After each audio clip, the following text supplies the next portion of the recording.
Hello guys, അങ്ങനെ സാന്ത്വനം രണ്ടാം ഭാഗം പുതിയ പ്രമോല് നമ്മുടെ ദേവമംഗലത്ത് ആര്യനും ആകാശൊക്കെ കൂടി നമ്മുടെ ബാലന്റെ അടുത്ത് വന്ന് പറയുകയാണ്, ഞങ്ങൾ ജീവനെ കണ്ട് സംസാരിച്ചിരുന്നു. ജീവന്റെ അടുത്ത് നേരിട്ട് സംസാരിച്ചാൽ എന്തെങ്കിലും ആ ഒരു പൈസയിൽ കുറവ് വരും എന്ന് കരുതിയാണ് ഞങ്ങൾ അങ്ങനെ ചെയ്തത് എന്ന് പറയുകയാണ്. പക്ഷെ ഇത് കേട്ടപാട് നമ്മുടെ ബാലനും കോമതിയൊക്കെ അവരെ വഴക്ക് പറയുകയായിരുന്നു. നിങ്ങൾ എന്തിനാണ് നിങ്ങളുടെ പെങ്ങൾ അവന്റെ ജീവിതം നശിപ്പിച്ചതല്ലേ, അപ്പൊ അവൻ ചോദിക്കുന്നത് കാര്യമല്ലേ എന്നൊക്കെ പറഞ്ഞ് നമ്മുടെ ബാലൻ കുറെ ന്യായങ്ങളൊക്കെ പറയുന്നുണ്ട്. അവരെ ന്യായീകരിച്ചാട്ടോ നമ്മുടെ ബാലൻ സംസാരിക്കുന്നതേ.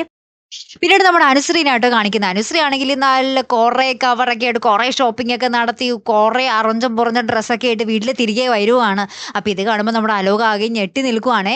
അപ്പോൾ അനുശ്രീ പറയുന്നുണ്ട്, ഞാൻ ഇവിടെ നിന്ന് ഓൾറെഡി ക്യാഷ് ഒക്കെ എടുത്തുകൊണ്ടാണ് പോയത്, നിന്റെ പോക്കറ്റിൽ നിന്ന് തന്നെയാടാ ഞാൻ എടുത്തേ എന്നൊക്കെ പറഞ്ഞ് ഭയങ്കര ഡയലോഗൊക്കെ അടിക്കുന്നുണ്ട്. എന്നിട്ട് നമ്മുടെ അനു പറയുന്നുണ്ട്, ഞാൻ തുണി മാത്രമല്ലടാ, പോരുന്ന വഴി ഒരു കത്തിയും കൂടെ മേടിച്ചിട്ടുണ്ട്, നീ ഇനി എൻ്റെ അടുത്ത് കൂടുതലെങ്ങാനും വിളച്ചിലെടുത്ത നിന്നെ തീർത്ത് കളയാനുള്ള കത്തി എന്നൊക്കെ പറഞ്ഞ് ഭയങ്കര ഡയലോഗ് അടിക്കുന്നുണ്ട്.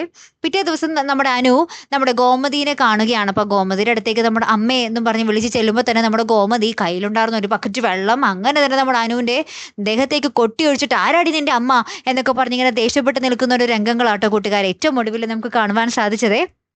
കാത്തിരിക്കാട്ടോ, അപ്പോൾ അടുത്തൊരു വീഡിയോയുമായി വരുന്നത് വരയ്ക്കും ഗുഡ് ബൈ.